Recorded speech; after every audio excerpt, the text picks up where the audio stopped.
like Tim Burton's work a lot.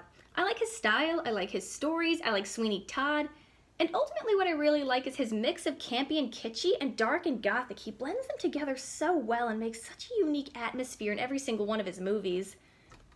I realized I had never actually seen Corpse Bride before.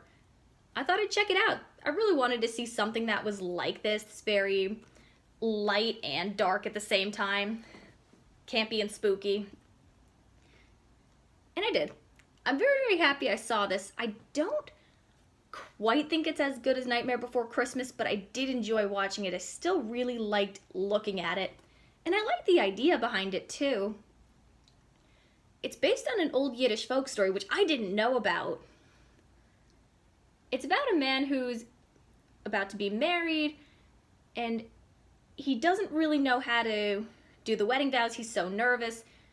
So he practices in the woods and ends up proposing to a dead woman, a corpse bride, who brings him into the world of the dead and wants to make him her husband. So many people have talked about this really cool contrast between the world of the dead and the world of the living, how the world of the dead is far more colorful and lively than the world of the living. They illustrate that with the Victorian era. I think there's a commentary in there. I think it's something along the lines of Heathers, since there's a line in Heathers that said, "Now that you're dead, what are you going to do with your life?" And I think there's a similar idea running here. I like the look of these characters. They do a few things differently than your stereotypical fairy tale and love story. Spoilers alert. I really, really like the design work. I think I'm more into the atmosphere than I am the actual story, because the story, while it is very short, shorter than a lot of movies. Most movies are around an hour and a half, an hour 40. This one is about an hour 15. A lot of it still felt like filler and padding. The songs are good and fun by Danny Elfman, but I felt like they didn't amount to as much as Nightmare Before Christmas did, because Nightmare Before Christmas ultimately felt more coherent. There is still a simplicity to the story, but I felt that the world was more interesting than the actual story and characters. I do like Emily, the corpse bride. She's a lot of fun. You really feel her pain, and you really want her to be happy, but you do know that Victor, the main character, isn't the right one for her. I was jealous of Victor's hair, by the way. I thought, what product are you using? And where can I get some for myself? Man, the character's hair in this is so beautiful to look at. I was so jealous. I really, really like that Victor's fiance is a really nice person. They do have a chemistry. And they don't do that cliche where, oh, the person he's supposed to be with is a jerk so he can be with the main character. They don't do that. I really like that. They do acknowledge that the pain that the corpse bride went through, and you see that she is putting all her hopes, all her desires onto this person, but that's not what she needed. And his fiance really is quite sweet and very likable. They do go into the corpse bride's story, which is really interesting and really sad. You feel her backstory and her pain. You feel the pain of her backstory. I didn't quite like what it was amounting to. I thought, since both Victor and his fiance have classic fairy tale abusive parents, angry parents, and their motivation for the marriage really is money. Because Victor's family are poor but wealthy, and they want to marry into this family so they can be in a higher social status, whereas Victoria's family is poor but has a high social standing, and they want to marry Victor's family for the money. So it works out. And they actually like each other, which is cute. I like that both of the parents have these very unique caricature appearances to them. A lot of the times, usually the men will have crazy caricature appearances, be very stylized, but the women will generally look the same. But not this time. The women look just as hilariously exaggerated as the men, which was a lot of fun to see. It was very creative. I like the look of it. And Victor's adorable. He's played by Johnny Depp, Tim Burton's leading man. And he's so charmingly awkward, hilariously pathetic,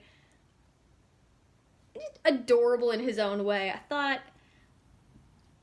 while he was very likable, I think the star of the show really was Emily, the corpse bride. She's the one who's energetic, and she's the one who has the most unique story. She's the one with the more interesting arc and has the cool design. Though I liked Victoria design too. She was cute, the cute Victorian. Oh yeah, Victor and Victoria. They're a good name match. Do you actually see that very often? Yeah. Anyways, I know Willy Wonka and the Chocolate Factory, the original, had that with the grandparents, Joe and Josephine, George and Georgina.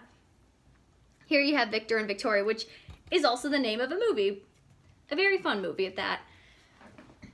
But I digress. As interesting as Emily's backstory was, I actually thought that it was going to be one of the parents who was responsible for essentially murdering her for her dowry. And they introduce it's another generic bad guy who's not related to either one of them, which I thought missed opportunity because it could have been, I thought it could have been interesting if they say they made it was Victor's family because they're the ones with money. That would have made sense. That's how this poor family got money. And that could have given Victor more of a connection to Emily, him trying to right the wrongs of what the family did. A missed opportunity, really. But you do see him get with the right person, and you do see her ultimately accepting that she needed to find peace and she needed to find true love, even if it wasn't for herself. That's really cool. She has a really nice moment at the end where she accepts that. It's sad, but it's also beautiful. I mean, I don't like to romanticize tragedy in any way, but she does come to her own acceptance, which is great. Not really too much to say. Overall, I do think I like the look of the movie and the design work more than the story because it does feel very padded, and while I do like the songs, I thought that they slowed things down, were more of a distraction, more of a detour than part of the story. I like the colors, love the dancing skeletons, very creative cinematography, and a simple story. It actually had its roots in some really old Disney movies, definitely something like Cinderella that took a few detours here and there. And granted, you can get into it. You can appreciate the cool Gothic imagery, but I think I appreciated more the story and how everything felt like it was more focused and more balanced in Nightmare Before Christmas. Still a fun movie though, and I can see a lot of people really enjoying it. It's fun.